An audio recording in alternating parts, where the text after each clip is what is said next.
Gold medal वाली बहू। सपना के पिता एक गरीब किसान थे।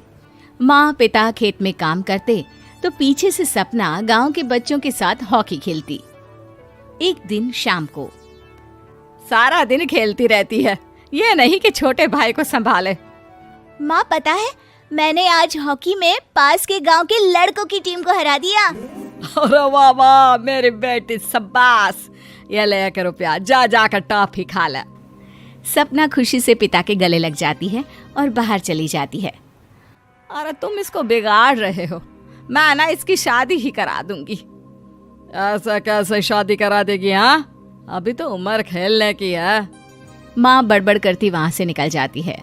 लेकिन शाम को उन लोगों के घर कुछ लोग आते हैं। अरे राम सुखिया, जरा ये तो बतलाओ, सपना के बारे में क्या सोचा है? अरे क्या सोचना है मास्टर जी, पढ़ रही है, जितना पढ़ सकती है पढ़े, फिर शादी करवा देंगे, कोई अच्छा सा गांव का ही लड़का देख लेंगे। अरे तुम तो उसके पिता हो, तुमको कुछ नहीं पता? माँ घबरा जाती है। अरे का मास्टर जी, का पता नहीं, का हो गया?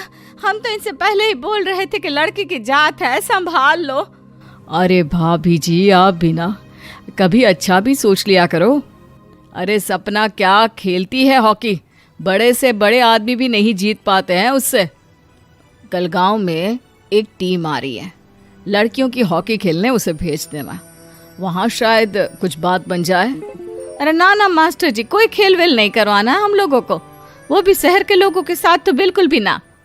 शहर के लोगों को ना कोई भरोसा नहीं होता मास्टर जी।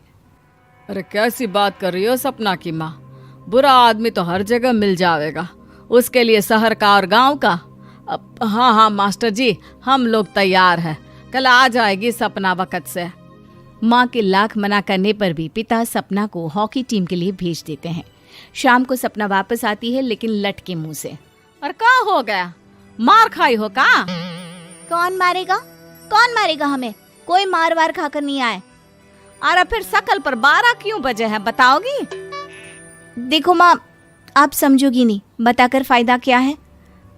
अरे बिटिया रानी, हम तो समझेंगे ना, हमें ही बता दे।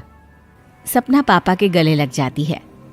पापा, मैं ना सिलेक्ट हो गई हूँ भारत की हॉकी टीम में खेलने के लिए। अरे वाह, ये तो बहुत ही खुशी की बात है मेरे बच्चे। फिर मेरी गुड़िया काहे परेशान है? पापा, मुझे दिल्ली जाना पड़ेगा आगे की प्रैक्टिस के लिए। माँ जो सारी बात सुन रही होती है, जोर से चिल्लाती है। एक पैसा नहीं है मेरे पास, समझे? कुछ नहीं दूंगी। शादी के लिए लड़का फाइनल भी कर दिया है, कल्ले का बेटा, वो शादी कर लेगा तुमसे। सपना पिता की ओर देखती है।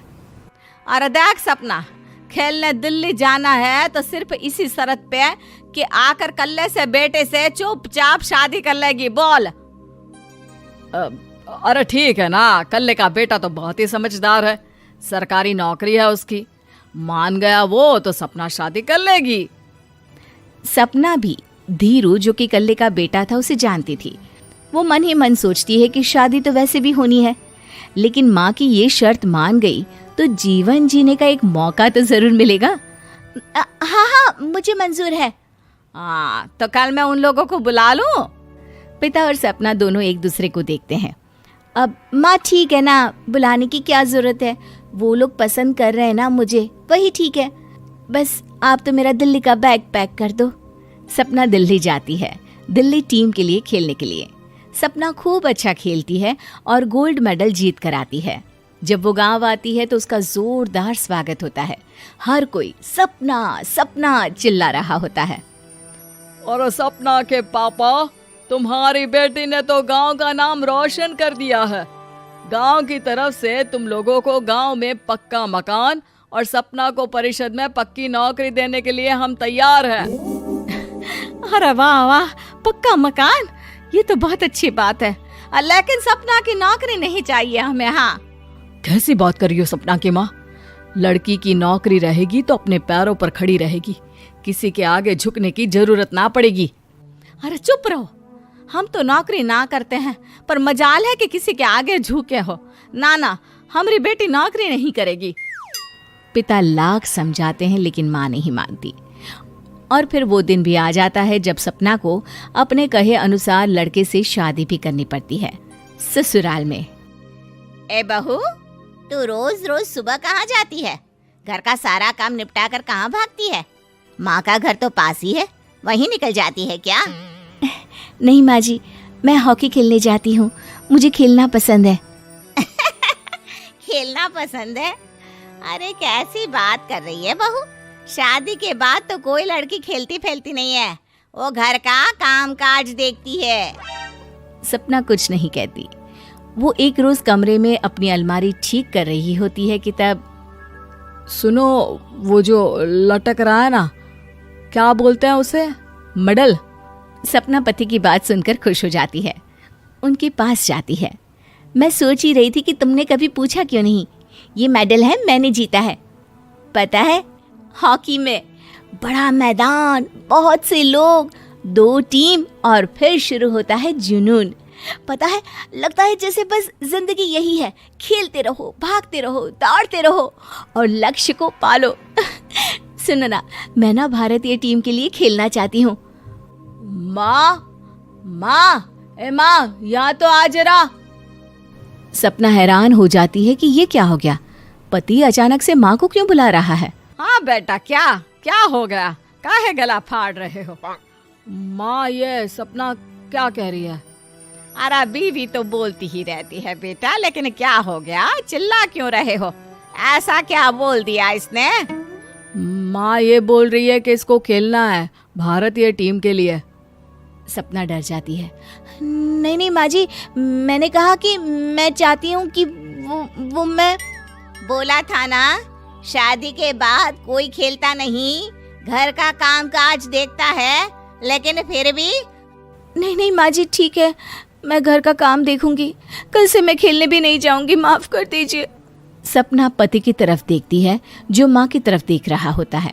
उसे गुस्सा तो आता है, लेकिन करती भी तो क्या, सास के सामने कैसे पति की क्लास लगाती। अरे बेटा, अब क्यों घूरे जा रहे हो बहू को? माँ, अभी इस बात का फैसला करके जाना, वरना ये तो तेरे कमरे से जाने के बाद मुझे। अब चुप हो जाइए आप, छोटी सी बात का बतंगड़ मत बनाइए। छोटी सी बात? बहू, ये कोई छोटी बात नहीं है। जो लड़की दिल्ली के लिए गोल्ड मेडल ला सकती है, वो देश के लिए भी तो गोल्ड ला सकती है ना। हम लोगों को किसी चीज की कमी नहीं है बहू, घर का काम तो कोई भी कर लेगा, लेकिन देश का नाम रोशन करने के लिए सपना चाहिए। जा बहू, तेरी ट्रेनिंग का सारा इंतजाम तेरे पति ने कर दिया है, जा खेल और देश का नाम रोशन कर। सपना की आंख में आंसू आ जाते हैं। वो सोचती है कि बेटियों को मायके के साथ अगर ससुराल में भी सहयोग मिले तो ऐसा कोई काम नहीं जो वो नहीं कर सकती है।